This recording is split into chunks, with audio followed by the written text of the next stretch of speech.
Will the prisoner's request to be blindfolded? I'll take that as a no. I hope you can live with yourself, Dogma.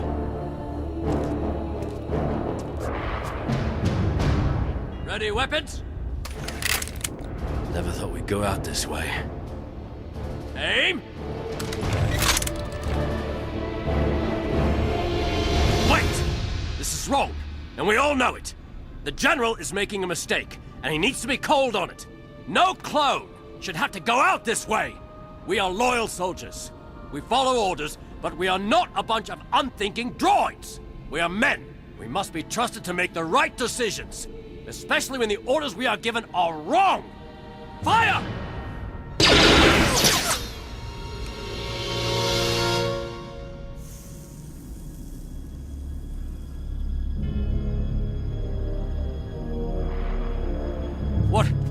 What happened? They're doing the right thing, Dogma. Because if this is how soldiers are rewarded for heroic actions, then one day, every man in this battalion may face a similar fate. We did it.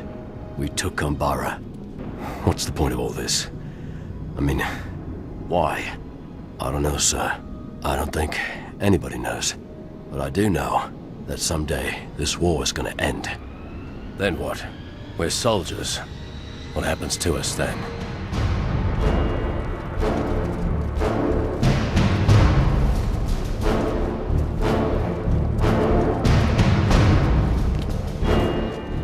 Hello everyone and welcome once again to Geekfest Rants.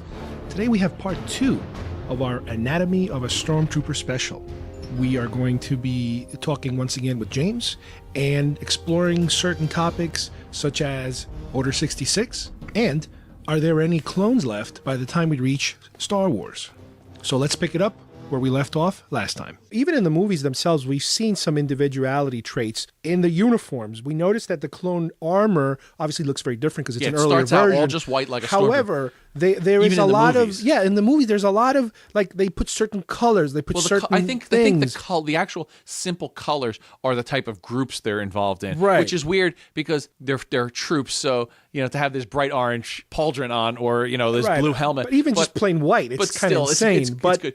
It's hard to fight a battle in a jungle with white, but then we see they're in green, right? And compared to what camouflage. We're used to in the original trilogy. Granted, the original trilogy still had scout troopers look a little different. Yeah, I think there were some of these characters in the original trilogy. We just didn't. They were off screen. Yeah, but also by the time you get to the Clone Wars series, they hammer it on even more that the individuality thing is happening. They're decorating their cost. They're putting war paint on these things, and when their helmets are off, some are bald. Right. Some have mohawks. Some have special sideburns. Yep. Some have tattoos. Different color eyes. They still have different color hair. These characters, while they're clones, and by tradition you think a clone is a copy, they're definitely not copies. They each have, it seems, their own identity. Right. And that may be for us to pick sides and say, he's our hero, or we like Rex, or we like Cody. And you can identify them easier. We like the Five, or whatever. The thing is that we know already, for example, Commander Cody is going to turn on Obi-Wan. We know that because we saw that in the film. Yeah. We are also given some other lead clone characters that are recurring characters. Commander Fox, I think, is one of them, and the other one is Rex. I think especially Rex. Rex is one that seems to be sticking. This is a character that I think is they purposely are continuing him because I think there's something that is going to happen. Right, involving he is going to either die or turn, and that's going to make. If he turns, it makes him a tragic character because he's been our hero. He's been one of our heroes all along this animated show, and it's going to be so tragic. Or that what his fate is if he turns and he just becomes, a drone in a sense. But what I mean by turns is he turns against. In other words, okay. maybe he's the guy who doesn't follow orders. He doesn't follow Order 66. Now we would have to look at the episodes again because I think he might have been one of the characters that engages some of these other clones that were deserters.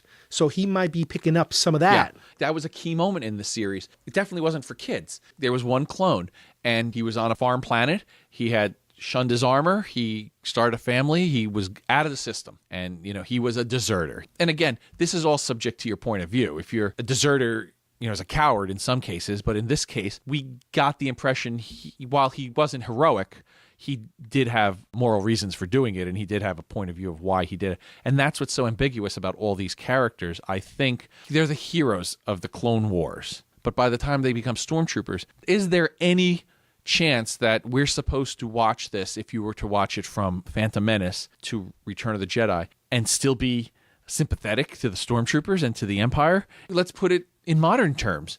If your American country is overrun by rebels, you would still theoretically, I guess, support the it's hard to put it into words depending on the circumstance. But is there any way we're supposed to be sympathetic to the Empire and to the Stormtrooper? Even better still, if we somehow this would be EU, this would be revisionist. If somehow by Empire or Jedi we saw Rex was still in there, or somebody that we thought was heroic in the time, do you say, well, geez, this is just a guy doing his job? And like there's all these jokes of, Death Star got blown up. Yeah. These are just guys going to work, just Union guys going to work. And then the rebels, those sons of bitches, blew them up. Right. Well, here's the problem. The problem is that the original trilogy wasn't meant to be that. The original trilogy was supposed to be show no pity, show no, The Empire were faceless people we were supposed to loathe. You're not supposed and the to heroes feel bad for were them. the rebels. I mean, the closest thing to feeling bad for anything is Vader dying. But that doesn't happen. I mean, you never feel bad for Vader in Star Wars. You never feel bad for him in Empire. At the end of Jedi, when he's finally helping out his son, or when he's telling him it's too late for him. The last moment. Right. It's like, oh, it's too late for me. Oh, wow, he's showing some humanity. That's when you start to kind of warm up to him.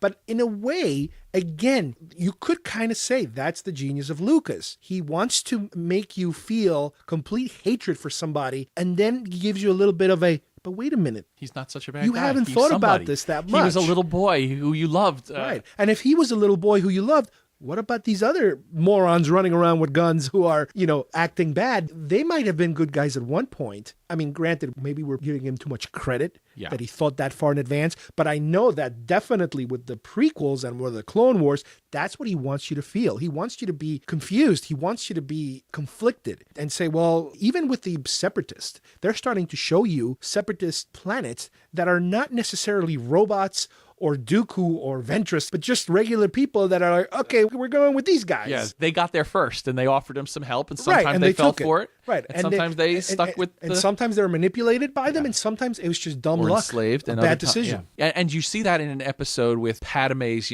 Uncle Ono, who was a Greedo type. A Rhodian. Yeah, and we're like, well, we can't wait any longer. We've got to go with these guys. But she's like, that's wrong. And, well... you got to feed our people. and we so, can't wait. And he goes with them, and then he comes back because, they're roughing up. But that just shows how weak and easily manipulated just the regular folk could be, countries or cities or towns. It's a little too realistic. Obviously, it's not for kids to understand those concepts. That's what's making over time. But he's throwing those concepts to hopefully, I think, make you at one point ask a question, whether it's to your parents, to whoever you're watching it with. It's like, well, what's this about? How does this work? The prequels are getting better over time because of these little things. And I think it helps if you're an average viewer who just watched the 3 prequels or the 6 films total, because we get the Clone Wars. We're getting these little hints. It makes certain things that happen, and you realize, this is this is manipulation. And then you start to question, is this happening to us? Is this happening in our own world? And we're overlooking it, and now maybe we should open our eyes a little bit. It's hard to say. But they're definitely into a little different area. Yes, they're definitely giving us more and more scenarios where the clones themselves are not as cloney as you thought they were. But then there's a lot of issues of that. What is a clone? That's what I'm saying. It's like, what is a man? I'd like to think they've been indoctrinated based on how we did see in Attack of the Clones, if that's the gospel. We did see they are eating together, they are training together, they are fighting together, they look alike. So I would like to think it's an indoctrination, this Order 66, rather than a chip. I mean, it's too easy just to say it's a chip. Yes, it could be, and maybe Lucas thinks it's a chip. I like to think these guys have been trained so much, and when, Order 66, it's like a suggestion. And, because there was no violence. They didn't suddenly start, ripping off their helmets and things and do this other thing. They said, okay. And he turns literally after having good fight with Yoda, and then they turn and they look at each other. We got the order, and they turn their weapons on him. That's it. We're killing you, or whatever. And then obviously that's how we got to see they literally just backed off of supporting the Jedi General and wound up killing him. I think it's going to be a combination of everything. It is going to be a genetically planted suggestion in them that most of them will take. Some will not because of malfunctions. Let's say the order did not sink in, but some of them because they're being so independent in their thinking, That's why I think if it was a chip, they're like, wait a minute. if it was a chip, there would be other failures that would have been noticed. Right. So if it was a chip that the guys who don't take the order, which is eventually likely to happen, it'd be too easy to say, oh, there was a malfunction. That's why I'm thinking they've been indoctrinated to do the bidding of their leaders. And the fact that there is independence, there is people who are questioning, like there was a couple episodes where there was a Jedi general who was clearly just pushing them into battles that for whatever reason it turned out he was just a bad guy. But assuming other people did, they're like, well, wait a minute, we know we're supposed to follow you, you're our leader, but there are other ways we can win this battle. Would you please listen to us? And that guy wasn't interested, obviously. Right. But these guys are evolving. Right. This episode gave you more of this isn't a deserter, somebody who just doesn't want to fight. This is somebody who thinks it could be done better. They're conflicted on it, as we said. And the conflict is not so much fight or don't fight. It's like, no, you're doing it wrong. You got to do it this way because the way you're doing it is harming us. Yeah, we're in the field and that's we think we can make this even better. That's a whole other issue because at some point they even brought up, well, you're here to be basically slaughtered because you're just cannon fodder. You do what you're told. And they're saying, no, there's a way of doing it without inflicting so much damage on our troops. And that's another thing that I think this Clone Wars has helped enhance, our opinion of the clones. They made a point of showing in early episodes, these people get hurt. Mm-hmm. These are not just cannon fodder. These are beings.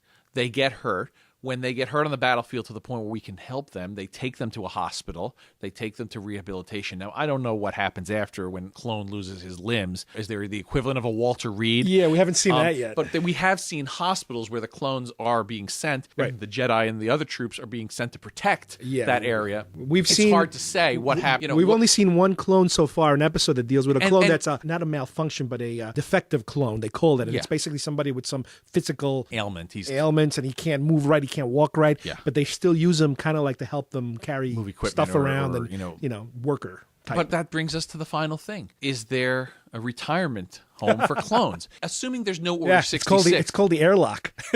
Assuming there's no Order 66, assuming everything just continues and you're 20 and you're in your prime, but you're 30 and you're kind of old and you're 40 and you're decrepit, ready for retirement. Were these guys ever intended when the war ends that these guys go about and become, well, we don't know civilians? That. Again, we don't know how they age. We know that they age rapidly, but does that mean all of a sudden when they're about 35 years old, their body starts to change like they're in their 60s or like all of a sudden they're old men? Or is it just a matter of you look like you're 30 or 40 and your body just shuts down like a quick heart attack type of situation?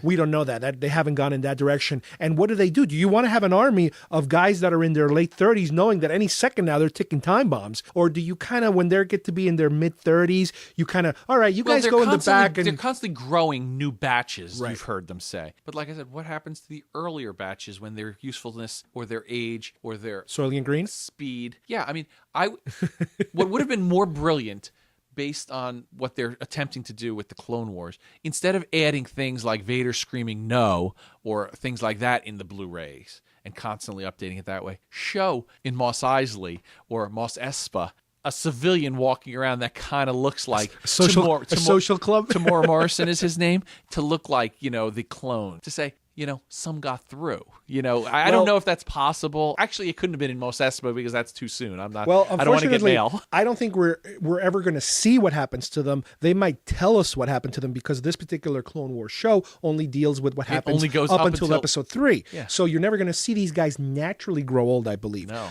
If you look at the different that's sources. That's sad, isn't it? That this will end somehow where characters will move on unless they go past. Well, somehow. Here's the thing. The only thing I know, I don't want to say for a fact, but because it's on the internet and it's on certain sources, is that because of this rapid aging, by the time we get to the Battle of Yavin, so in other words, by the time you're in Star Wars land, which is supposedly about 20 years, there's pretty much no more clones left of the original batch. It's been about 30, 40 years. These guys are all died off now. You're dealing with a combination of new clones. That's what I was going to say, which brings us back to A New Hope. Right. So if there are still clones like the original promotional material said, they're either new sources or they're conscripts. Right, well, that's the thing they're saying. And since the Empire is human-centric, it seems to be people like Luke Skywalker would. Now, I don't know I think he was going in to be a pilot, so my impression is that is a difference from the regular troops to the pilots. Like Han Solo was supposed to be a pilot or going into like officer training school before, he turned and wound up being, a rogue. But I think that's where we wind up in Star Wars. And like Empire you said, Jedi. going back to that question, it all depends on who you listen to. There is no official answer right now. All you have to go on is what the EU tells you, which is all those books that are being written. It's what maybe some video game tells you. It's what some of the reference material tells you. And I'll tell you right now, the answer ranges from some sources say it's mainly clones with some humans, and some sources tell us it's only about a third clones. The rest are all humans now because they've kind of expired all the cloning facilities and there's not much left of that. So, like you said, because the Empire is very human-centric, they want people that kind of looks like them. Well, one hint that they could still be clones is, and they've kind of, it's a bit of an inside joke, I guess, they've kind of put it into the Clone Wars show. The Stormtroopers can never shoot what they're aiming at. They might hit things accidentally or in the distance, but if they're shooting point blank, in a recent episode of season 4, they said, they show the clones, aiming straight and they didn't hit it. And it's it's kind of like a throwback. Like these guys, while they seem to be brilliant in battle and they can work well together and things, those little flaws. I don't know if that's a flaw in Jango Fett. I don't know. Maybe it's the other way around. Maybe it's in the original trilogy. Was Jango Fett ever aiming at anything and he missed it point blank? I don't remember those But scenes. I'm saying maybe it's the other way around. The original trilogy, the Stormtroopers can't seem to shoot for anything. Maybe that's because they're all human now. The original clones were good shooters. The humans are not. It could work the other way. But was I mistaken? Aren't there some little scenes that show them that they can't shoot, or am I imagining that? It depends. I mean, I'm sure there's... But definitely, the fact that the Stormtroopers can't hit things, like Ben Kenobi says, they're more random than these blasters. Plus, it seems like most of the time they're fighting battle droids. They're used to fighting these battle droids. Whenever you get into a shooting match with living creatures, it's a little different. They move differently. They act differently. They're not as robotic. So who knows? But now there's one last thing, though. Assuming the end of Jedi is the end of the Empire, because that's the official canon. Obviously, there's tons of EU. It goes on. Comics, it could go on forever. But for me, since I don't read all that stuff, I respect all those guys and what they write, and I'm sure it's brilliant. But what happens to these Stormtroopers now? Do these Stormtroopers, do they become mercenaries? Well, do they take their armor? Do I'll they tell take you, their uniforms off? At the end of Jedi, the ones that the Ewoks didn't eat? You're talking about the ones they didn't there's get eaten. also Yuzum on Endor. We never saw them. They were big and ugly. Feed them to that. Take it to the Sarlacc pit. Where's the retirement home for Stormtroopers after the war ends? That's the thing. Don't touch the EU, whatever you do, because but I'm the saying, EU goes into so many directions. Between us, what do you think could possibly happen? What we see is such a microcosm of the galaxy. I know, probably from what we know, the war didn't end like Lucas shows at the end of Jedi. He added that in to show, the celebrations on all the other planets. I'm sure there'd be a battle royale on all these other planets, that there are still troops that were loyal to the Emperor. But, okay, assuming they clean it all up, even if it took 20 years, what happens to these guys?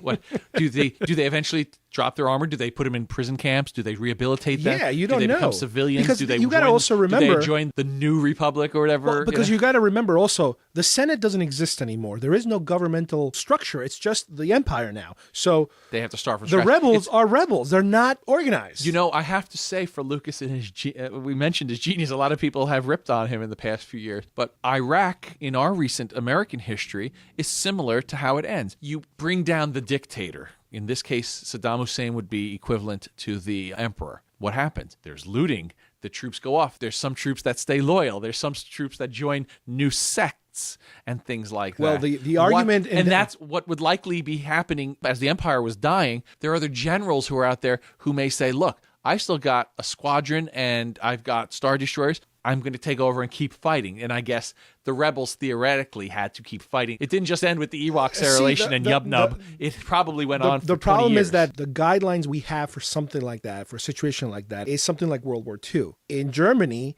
you didn't just say, okay, execute everybody who ever wore a uniform. No, they hung a couple of generals, but the rest of the people kind of went back to work. And, okay, you used to be a cop. You're back to being a cop. And in Iraq, they didn't do that. In Iraq, they said, so you're all out. It could have gone either way. So unfortunately, when you throw everybody out, then you have the looting and the mass nuttiness. Do the rebels have better leadership that they didn't just let everybody go?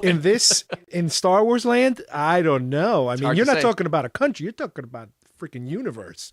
So who knows? Is Admiral Akbar a strong leader and realize he needs to keep order? Obviously you figure the worlds that were taken over by the Empire would then just revert to their structure. But there are these stormtroopers. There are these military types. The local governors, remember? Exactly. Wouldn't some of them then become warlords or become. Yeah. They take because they still have the guns. They still have the then TIE fighters then and the you have AT-ATs individual and the Star rebellions Destroyers in all, that area. No, you have individual rebellions take place in every. So we're starting our world. own EU right here in this podcast. The rebels would have had to go planet to planet and I guess eventually clean this up because it's not like they have an army of Jedi to reestablish. No. Luke is the last guy. He couldn't train that many in that short amount of time. So literally, the Admiral Akbars of the rebellion would have to go planet to planet and fight these people until they give up, die, or whatever. Well, you figure between the rebellion, the actual rebellion, and the locals, whatever the locals happen to be in that planet, they kind of unite and push out the existing government, the imperial government. That's what they thought. Out. They would greet them as liberators. But we will assume that I don't know if the rebels were greeted as liberators as well. Lucas has definitely not given us any suggestions on how the future. I mean, again, this goes back to what happens after 6. And I hate to say it, I don't know how this podcast will fit in a time capsule, but I think there's more. I think Lucas has a little more story left, if not for just the money to clean up some of this stuff, because I think he has. Yeah, but I think he has. I know he's always said lately, it's only 6 movies. Originally, it was 12. Then it was 9. Yeah. I'm still going with 9 because he's not an old man and he's got the ability to tell these stories. And I think we'll see more. The thing is that if he does do more, the center of the story will not be how the government structure works. It's going to be more of an adventure fantasy story with the politics in the background. And I think how Luke trains new people and some of Right. those people turn bad and things like that. So while that's a whole nother podcast and, we may get to it, we may not. It is real interesting, like what is a Stormtrooper, what is a clone? I really enjoyed learning more. At least that's what made the Clone Wars animated show a little better than just a regular old animated cartoon, Right. There's definitely a little bit more to grab onto if you think about it. They're giving us more detail, that's for sure, which is good. I just hope they get to answer some of the questions that right now, time-wise, it doesn't seem to be possible. How are you going to know who survives the purge? It seems like Even- the only thing we're going to get out of it, we have to figure out is what happens to Ahsoka. Because Right. it picks up, even if it ends as they're entering the battle over Coruscant, even if that's the last shot we see Yeah. of the animated show, Yeah. then Revenge of the Sith is all we have as a finale. That's why I would love it if the animated show would, at a certain Leapfrog. point, switch gears. Yes. End this in-between period timeline and then jump and start jumping, really jumping. Do some in-between 3 and 4s. And theoretically, Do some- theoretically, that's what this rumored live TV series is supposed to do. Stuff in between 3 and 4 in the Oh, 20 years. I'm talking- I'm not for that at all. You can do a whole lot more in the animated world than live TV, and we could really see some interesting things. I would love to see another animated series that maybe can happen when they're done with this one, where they jump around between original trilogy movies, between 1 and 2, between 3 and 4. Yeah. Let them hop around. Don't spend an entire year. No. Don't spend 6 seasons Still or whatever. leave it a little vague, but give you Give me a little bit of piece. everything. Next week, we're going little to slice what of- happened before the Battle of Hoth. The week after that, we get to visit, the asteroid field. Dantooine, Anything. yep. Just to give us little, we meet Lando. Him, in a poker game with Han Solo losing the Falcon or something like that. That's definitely something that would be a lot more entertaining than a live action television show. I just think that's something that's always bothered me, hearing about it and hearing how some people envision it. I think this has worked for them. And even if they wanted to abandon this look and style, I don't mind if they were to change animation style or leadership if Filoni is not interested or not available. But yeah, I think they have a lot to work with, but we'll see. But the point of this tangent we're on right now is that what this does is it gives us an opportunity to go forward with the clones and figure out who followed orders and who didn't, because we're never going to find never this gonna out know. unless we get out of this time frame. We got to hop over to 3. We got to get past 3 to see if, for example, will Rex follow orders? Rex is the character that met the deserter. They're definitely pounding on him that he's this person that's getting exposed to this other way of thinking. And I don't think they're doing it by coincidence. I think it's done on purpose. You've met a lot of these guys. They're smart. They have a plan. And even Ahsoka, you could even say it'd be great if all of a sudden you're in between 3 and 4 and you find out that Ahsoka is hiding in a Yoda-like planet with some younglings. She grabbed the 3 or 4 younglings and say, let's make a run for it. And if that's all we know, then great. There's hope for the future wonderful. type of thing. Luke then has to rebuild starting with these guys. Wouldn't that be amazing? You get a Luke Skywalker meeting an older Ahsoka. She's like a full adult, and she's got younglings that are maybe teenagers or something like that. You have a new Jedi Council. And now he's ready to get started. He has some potential candidates. Well, I think you might have just wrote episode 7. Oh, boy. Well, I'd like to thank everyone for joining us, and James, of course, for giving us all this extra information that we're always thinking about, always talking about, and always saying, damn it, we got to put this on tape. Like we always do. And please join us again next time when we will tackle another one of these bizarre subjects. Maybe we can even update this subject if they give us more information. So on behalf of everyone, thank you for joining us here at Geekfest Rants. Bye-bye.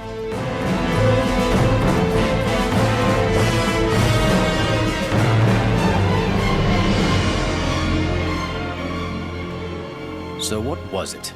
What made me decide to leave the Corps? Shortly after the Battle of Geonosis, our troop transport got caught between 2 separatist gunships. They fired on us with everything they had. We crashed. Most of us were either dead or severely injured. So when they started working their way through the wounded, killing us off, I knew there was no hope. I ran. It still haunts me. I'm sorry. It's the day I felt my life didn't have any meaning. Everyone I cared about, my team, was gone. I was just another expendable clone, waiting for my turn to be slaughtered in a war that made no sense to me. Can you understand that, Rex? I've been in countless battles and lost many brothers. They were my family, my home.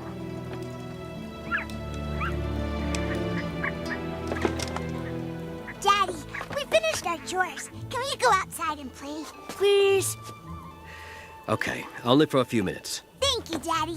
Come on, Jack. And keep the house in view. We will. You have wonderful children. I know you think I'm a coward, Rex. But believe me, I'll fight to my last breath to keep them safe. Stop.